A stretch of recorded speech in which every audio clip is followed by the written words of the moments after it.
pero transfusiones no hemos acabado. Transfusiones no hemos acabado. ¿No terminamos con Miguel? No.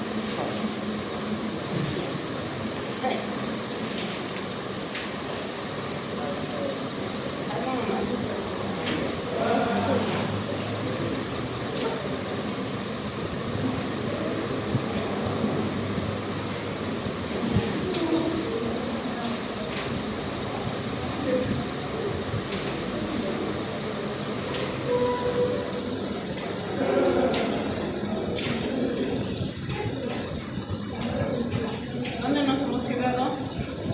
Por inmune, complicaciones inmunológicas, creo.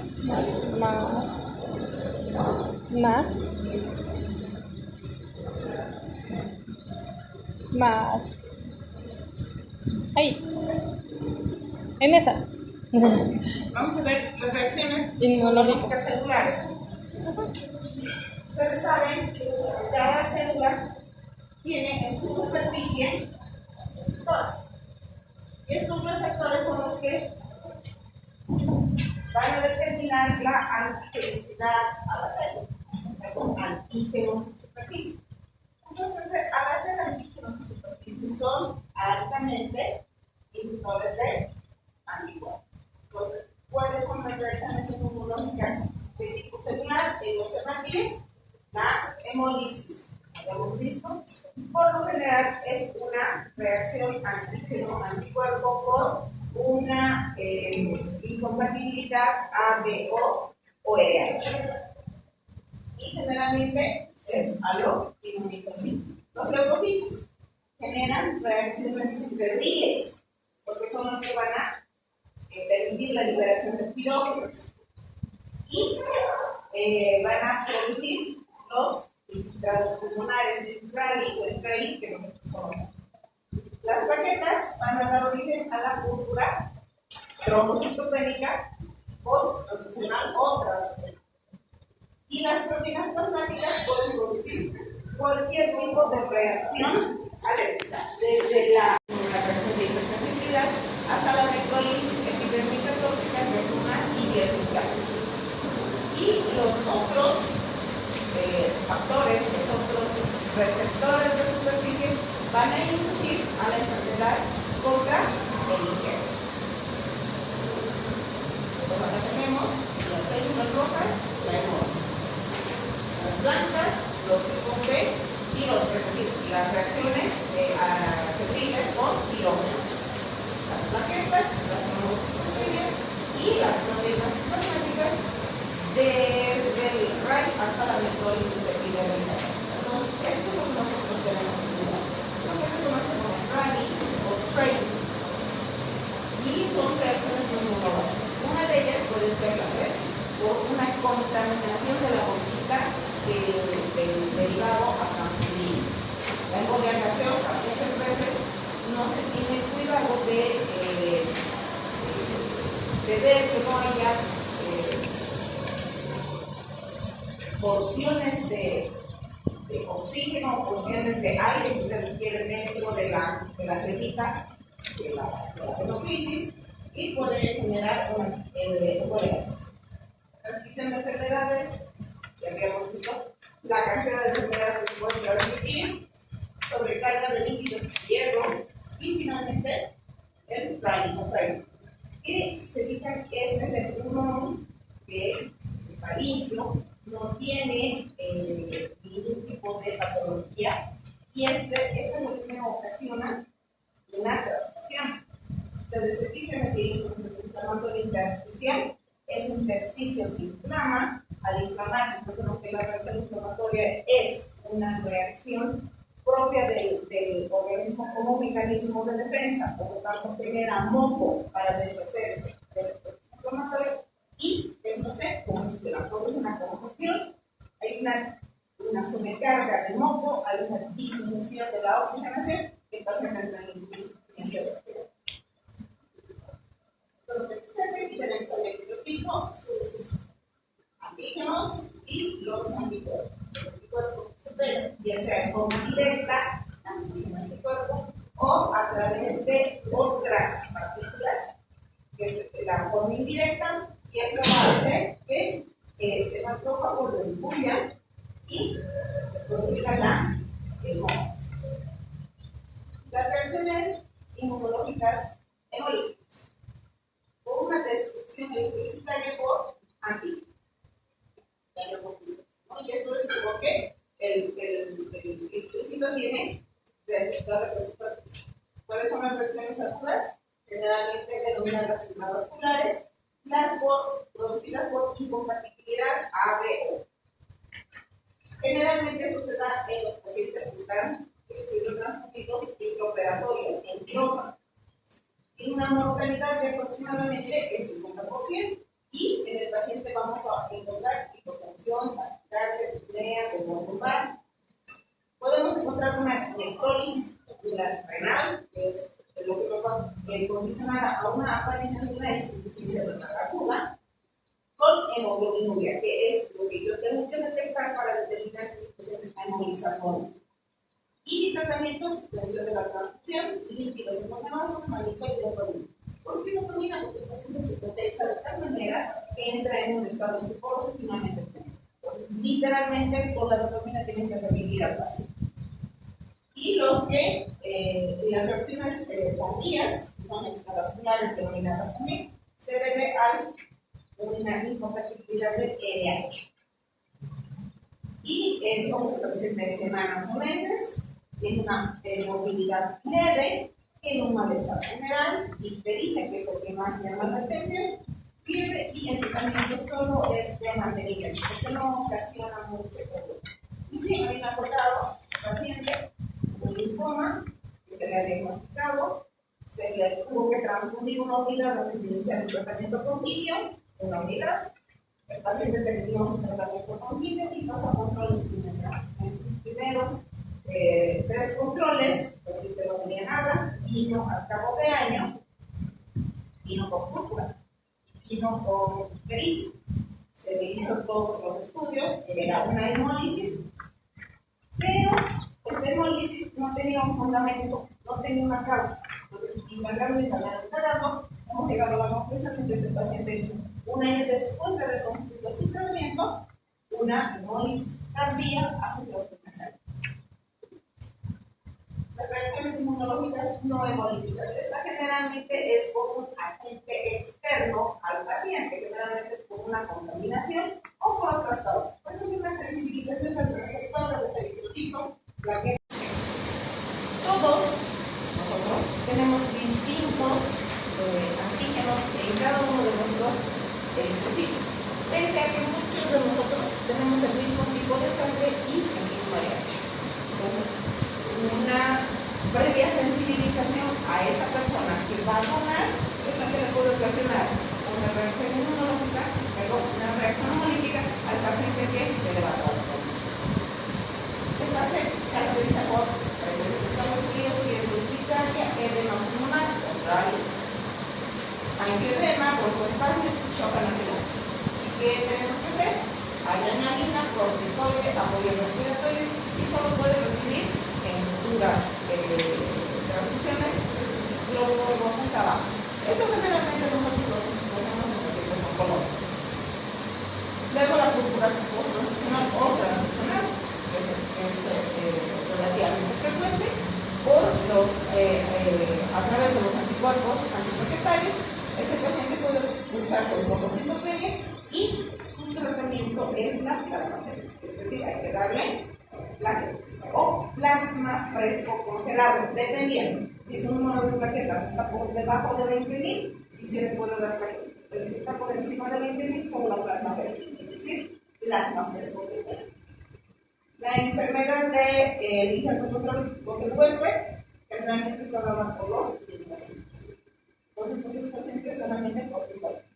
La inmunosupresión, principalmente por infección post-operatoria y en algunos pacientes, no han tenido la oportunidad de estudios, en algunos pacientes puede generar una metástasis rápida de un tumor ya previamente diagnosticado, o lo que puede hacer es acelerar la recurrencia del tumor cuando ya ha sido tratado. Las Las complicaciones no inmunológicas asociadas generalmente a agentes infecciosos, el de la HIV, hepatitis, megalovirus, virus, malaria, todos los chagas, todos los estados. Y las complicaciones asociadas a transfusiones masivas, esto es muy rara vez, pero sí, alguna vez se puede presentar. Transfusión cuando se hace con más de 10 unidades.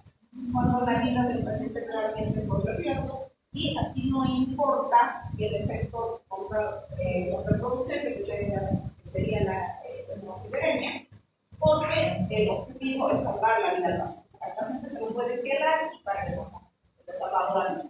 Entonces, varios paquetes globulares. El paciente puede usar un peña adicional, homeopatía, toxicidad de citrato, porque no calcio para evitar la coagulación, una alcalosis y una hipotermia, porque la bolsa de sangre tiene que estar en cadena de frío. La transfusión rápida es el paciente o masivo se presenta en proporción a la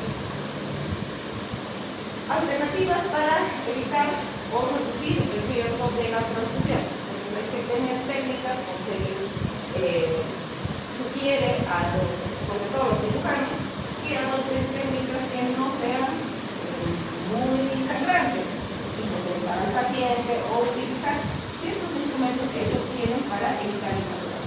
Optimizar el preoperatorio, una buena historia clínica, hierro, dextran, eritropoyetina, en caso de que el paciente esté cursando con una anemia, que eventualmente no requiere de una transfusión. O las técnicas de autotransfusión, que es lo mejor en este caso. Se le retira al paciente una unidad unas semanas antes de su intervención quirúrgica, y cuando el paciente sangre durante el transoperatorio, ponerle la misma sangre. Eso es lo que se pregona bien, ¿no? Una donación preparatoria, una hemodifusión no violenta, recuperación sanguínea y postoperatoria. Como les decía, hay que decirles a los cirujanos que utilicen técnicas que no sean sangrantes. Y visto que sobre todo los traumatólogos tienen manguitos, hacen presión sobre el miembro que van a operar, hacen que no tenga mucho flujo sanguíneo, hacen su cirugía y después vuelven su vigilación. Minimizar las pérdidas con técnicas estrictas, con hipertensión reducida, como yo les decía, promotores de coagulación y antipicolíticos como el ácido tranexámico, la descompresión, o aplicación tópica de geles de fibrina. Los cirujanos tienen esos geles, o sea, cristales, esponjas de gelatina, y eso evita el sangrado. Hasta niña morirles. Políticas restrictivas. Nos vamos a ajustar a los protocolos ya impuestos por la OMS, que dice que pacientes con hemoglobina de 7 o menos, cuando tengan complicaciones sistémicas, pueden transmitir. O cuando tienen una hemoglobina entre 7 o más, que realmente requieran, porque su compromiso sistémico así lo necesita. Sino solo cuando tiene una hemoglobina por debajo de 7, que el paciente tenga que recurrir a algún tratamiento quirúrgico o algún procedimiento invasivo. Si no, pues no. Tenemos eritropoyetina, tenemos hierro, tenemos todas las herramientas que pueden sustituir la transfusión sanguínea. Y limitar el tiempo de conservación de la sangre a transfundir. Esto ya escapa de la mano del médico, porque ¿qué es lo que hacen los del banco de sangre? Nosotros solicitamos 1, 2, 3 unidades y lo que nos hacen es mandarnos sangres que están a punto de morir. Por ejemplo, hoy día yo recibo 3 unidades y si no las presento hasta mañana, pasado mañana viernes a la noche. Eso es lo que hace el banco de sangre. Generalmente se puede mantener entre 41 y 45 días de conservación una unidad de sangre. Entonces, este es mi paquete globular. Mi paquete globular, está al revés, aumenta la hemoglobina entre 1 a 1.5 gramos de cilindro y mi hematocrito a 3%. ¿Cuáles son los criterios de transfusión? Shock hemorrágico. Paciente que tenga una hemorragia activa, masiva. síntomas grandes, problemas severos, hemorragias importantes, principales, gastrointestinales. Sangrado activo, con una pérdida de más del 20% del volumen circulatorio, o una disminución del 20% de la presión arterial, o un aumento del 20% de la... ¿Cómo sabe qué es 5%? ¿Cómo voy a saber si es 5%? Porque se multiplica por el peso del paciente. Si tu paciente, por ejemplo, pesa 70 kilos, sacas el 20%. ¿Cuánto es el 20% de 70? ¿Cuánto es el 20% de 70? Entonces, si tu paciente ha perdido ese volumen, el paciente está entrando en shock. Porque ya vas a tener una frecuencia cardíaca elevada, una taquicardia, una palidez marcada, una dificultad respiratoria. Entonces, ya tienes una indicación para poder transferir ese paciente. Una anemia sintomática, mareos, vértigo, cefalea, pérdida del equilibrio y todo lo que ustedes conocen de la clínica de una angina de pecho, síntomas neurológicos, alteración hemodinámica. Y finalmente la anemia asintomática con una hemoglobina inferior a 7, pero que tiene una intervención quirúrgica o tiene un procedimiento que le puede generar aún más sangrado. Esas son las indicaciones estrictas para la transfusión de un paquete global. Aquí tenemos a los leucocitos. Nosotros utilizamos leucocitos en la parte oncológica. Ustedes no van a ver si es que nos notan en un hospital de tercer nivel, van a poder tener la oportunidad de verlo. Esto lo utilizamos exclusivamente para tratamientos oncológicos. Pacientes con leucopenia severa, con oncológicos y con infecciones severas para reforzar la acción de los antibióticos. ¿No? Pacientes inmunocompetitivos. Tal vez pacientes, en hospitales que tengan la parte de infectología, principalmente pacientes con HIV, ellos son los que reciben los pacientes. Mi plaquetita, mi bolsita de plaquetitas. Mi unidad, esta bolsita, me aumenta mis plaquetas entre 5.000 y 10.000 plaquetas por milímetro cúbico. Entonces, si yo tengo un paciente que tiene 5.000 plaquetas, para que no sangre espontáneamente, tengo que llegar a 20.000. ¿Cuántas unidades tengo que ponerle? Cada unidad me eleva 5.000. ¿Cuántas unidades tengo que ponerle a un paciente? Doctora pregunta. Si mi paciente tiene 5.000 plaquetitas, porque inclusive mi paciente con 4.000 plaquetas. Si mi paciente tiene 5.000 plaquetas, sobre los 250.000, que es lo normal, tiene 5.000. Para que no sangre espontáneamente, por lo menos tengo que llegar a 20.000. ¿Cuántas unidades de plaquetas tengo que poner? 3, 4. Ahora pongan 10, 12, 15.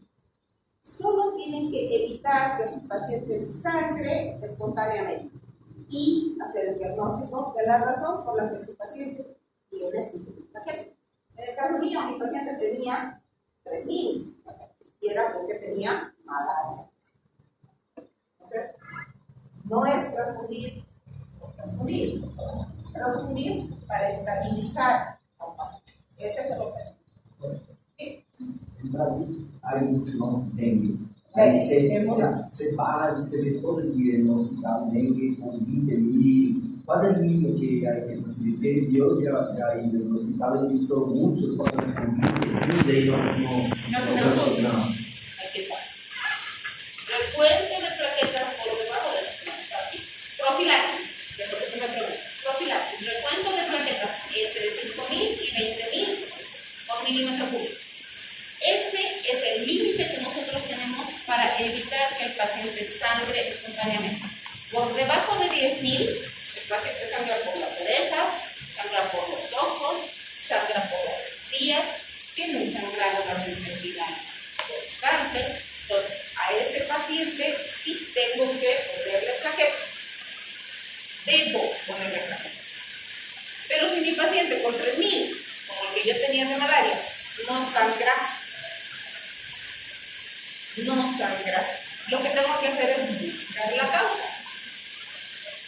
En ese paciente hemos determinado que tenía malaria porque le ponían plaquetas, 12, 15, y el paciente no subía. ¿Ok? Incluso se le ha transferido 3 unidades de hormón y el paciente no mejoraba. ¿Por qué? Porque el paciente, cuando nosotros estábamos ahí borrando a su malaria, estamos alimentando a los bichos y el paciente no se beneficia. Entonces, no es cuestión de ponerle las plaquetas o ponerle la sangre, es hacer diagnóstico, estabilizar al paciente y tratar con el paciente. Entonces, para que no sangre espontáneamente, hasta 20.000. Si entre 20 y 50 puede vivir, qué bien, sin necesidad de trabajo.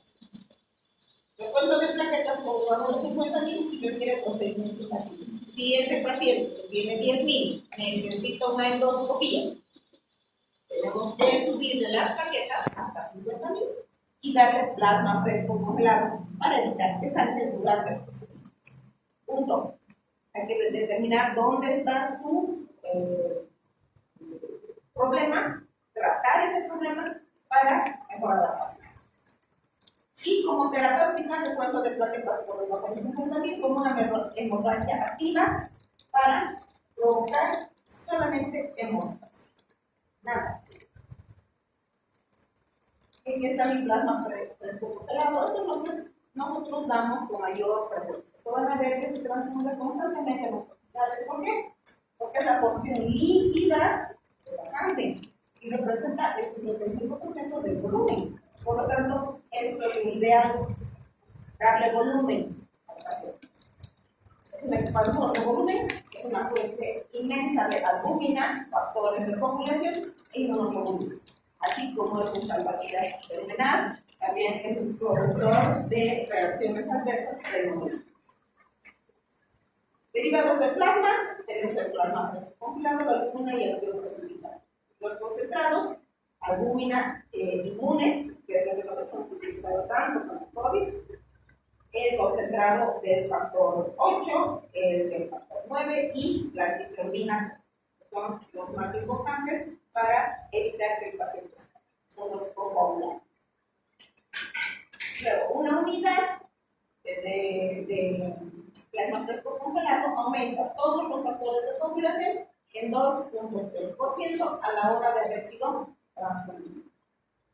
¿Cuáles son sus indicaciones? Principalmente anular los efectos de la warfarina. Cuando yo tengo un paciente que ha tenido un accidente cerebrovascular, que ha tenido un infarto previo, en lugar de darle aspirina, le doy warfarina, que es un coagulante, y necesito hacerle una prueba invasiva, tengo al plasma fresco congelado para revertir el efecto de ese anticuerpo. Procedimientos hepáticos con un problema. Si mi paciente tiene más de 16 segundos de TP, no se le puede hacer ningún procedimiento porque el paciente va a saltar. Y se le puede dar un plasma fresco congelado para hacer el procedimiento. Digamos que tenemos que hacer una biopsia. Se le puede hacer. Restitución de los factores específicos. Pacientes hemofílicos, cúrcula trombótica, coagulación intravascular diseminada, principalmente en la fase hemorrágica. La coagulación intravascular diseminada es una complicación de una sepsis. Y en la fase hemorrágica sirve muchísimo mi plasma fresco congelado. O cuando tengo un TP por encima de 18 y una PPT por encima de 54 segundos, que no se dan por la medicación establecida. Y finalmente mi albúmina. Mi albúmina tiene al 20% y contiene 20 gramos de albúmina, que equivale a 400 miligramos de plasma. Es el que nos va a mantener el poder oncológico. Nosotros utilizamos muchísimo la albúmina en pacientes nefrópatas. ¿Por qué? Porque ellos son los que tienden a eliminar líquido del intersticio y por eso se dematiza. Para los nefrópatas esto es ideal. Es un expansor de volumen plasmático, mantiene el vaso cardíaco en la solución. En caso de una hipoproteinemia severa, pacientes nefrópatas, hepatópatas, y la dosis es de 0,5 a 1 gramo por kilo por día. Generalmente nosotros damos 1 mantiene estable el plasma. Y mi fracción proteica del plasma fresco congelado, que rica en factor 8, factor 12, en filinógeno, factor 5 y factor von Willebrand y triptófano. Esto es específicamente para pacientes hemofílicos. Situaciones como hemofilia A, enfermedad de von Willebrand, coagulación intravascular diseminada y disciplinógena. Esto es un cuadrito donde se muestra al producto, al volumen que tiene cada bolsita, la conservación, el tiempo de transfusión y el ritmo de transfusión. Para los hepatíes, nunca viene medio litro como los certificados, es de 350 ml. Tiene que conservarse en cadena de frío entre 2 y 6 grados centígrados y máximo 45 horas. No se puede conservar más el papel de plasma. Tiene que transfundirse en generalmente 3 horas, lo ideal, lo que se cabe. Puede hacerse en un lapso de 4 horas, pero no más allá de 4 horas. Y el ritmo de transfusión es de 30 a 60 gotas por minuto. El plasma tiene de 200 a 300 ml, es congelado, menos de 25 grados. Tiene que descongelarse a temperatura ambiente, toma su tiempo, no es cerrado, se lo puede hacer a baño María, pero se corre el riesgo de que ese frío precipitado pues se contamine, se coagule. Entonces hay que tener mucho cuidado, tiene cuidados especiales. Hay que mantenerlo entre 2 y 6 grados y dura máximo 24 horas. La duración de la transfusión es de 20 a 30 minutos, no más. Y el ritmo de administración es de 125 a 175 gotas por minuto. Mis plaquetitas, que vienen entre 45 y 75 ml por unidad, tienen que conservarse a 22 grados centígrados en agitación, porque si no, se agregan. Y tienen que ser en forma continua. No dura más de 5 minutos. Mi transfusión debe ser cada unidad en entre 15 y 20 minutos, pero se puede prolongar hasta 30 minutos, pero en constante movimiento. El ritmo de transfusión es de 125 a 225 gotas por minuto. Esto es lo más recomendado, porque yo estoy frente a la posibilidad de una transfusión. La seguridad para evitar el riesgo que conlleva toda transfusión y la transfusión de enfermedades a través de la sangre exige el cumplimiento de lo siguiente. Donación voluntaria. Ustedes, si quieren donar, tienen que ser voluntarios, no pueden ser voluntarios. ¿Por qué? Porque cuando uno dona, corre el riesgo de que pueda determinar una enfermedad desconocida cada persona. Por ejemplo, yo no sabía que tenía HIV, yo dono sangre, yo dono sangre y después que yo tengo HIV. Entonces, es una situación difícil. Por eso que no se le puede obligar a la persona. La historia clínica dirigida y una exploración física minuciosa. Si mi paciente está pálido, si mi paciente pesa menos de lo que debería pesar para su tamaño, tiene que ser mayor de edad. No pueden donar. Pero mi paciente no tiene que tener clínica, tiene que estar pálido, tiene que estar enflaquecido, el paciente tiene que tener las condiciones. Y tengo que hacerle el laboratorio donde me determina que mi paciente no tiene anemia, una hemoglobina por debajo de 12, tiene prohibido o no usar. Salvo casos extremos. Y mis pruebas para detectar o precisar sean sensibles. Si ve, si tomaba virus, toxoplasmosis, chagas, y todo lo que se. Este procedimiento es confidencial y es exclusivamente el médico donador. En este caso, son los que están autorizados, ¿no? Son los hematólogos. ¿Por qué? Porque si yo detecto en mi paciente una enfermedad, tengo que decir, ¿sabe qué?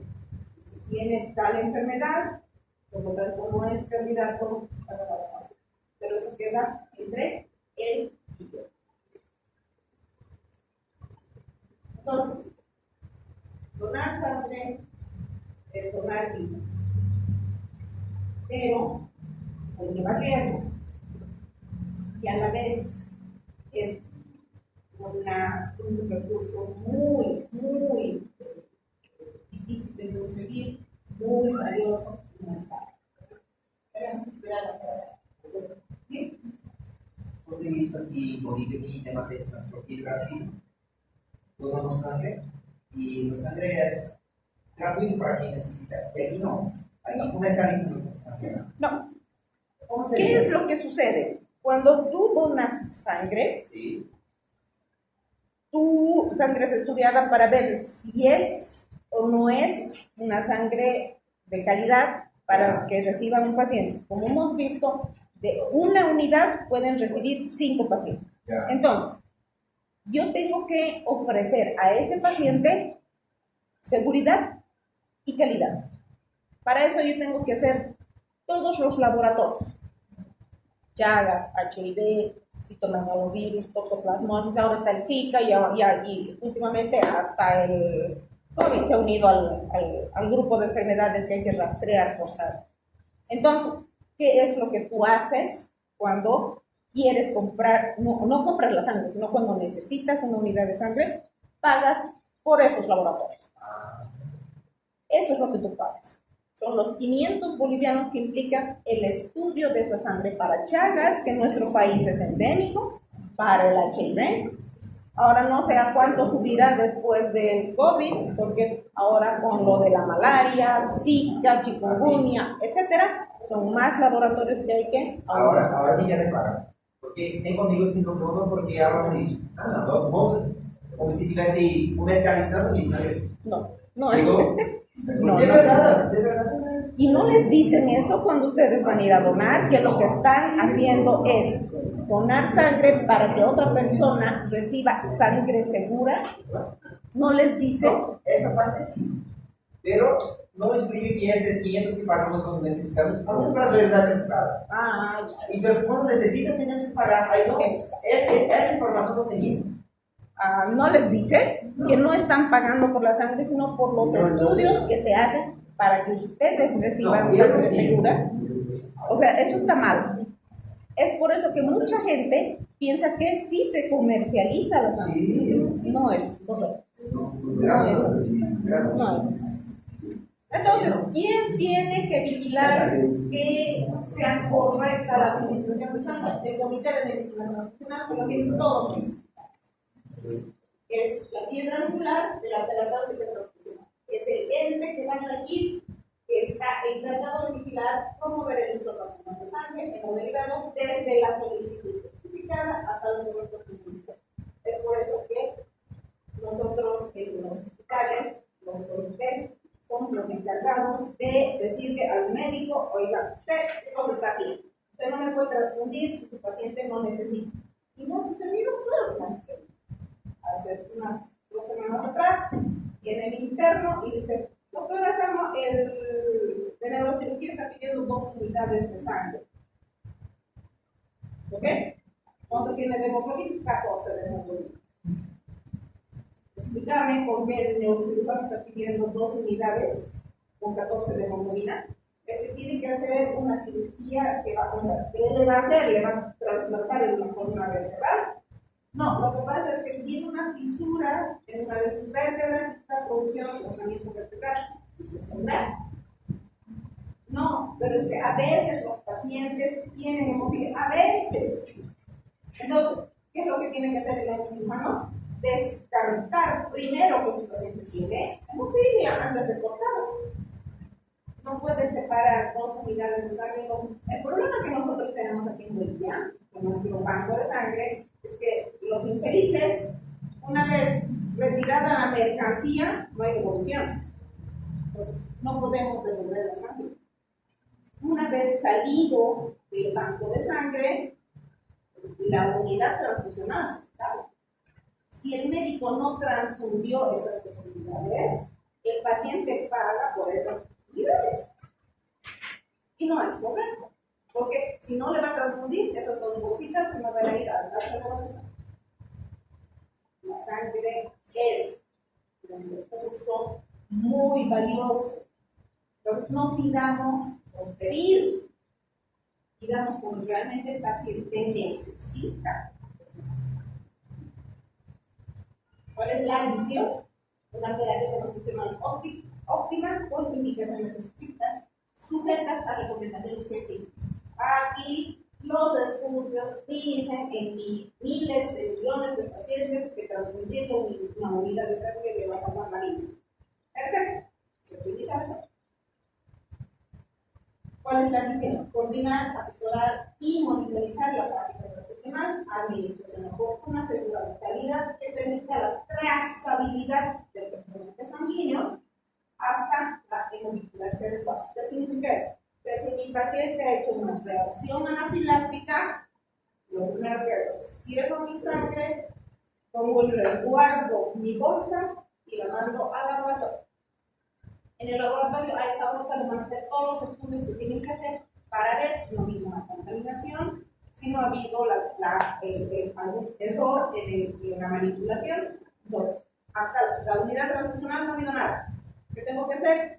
Llevar hasta el banco de sangre.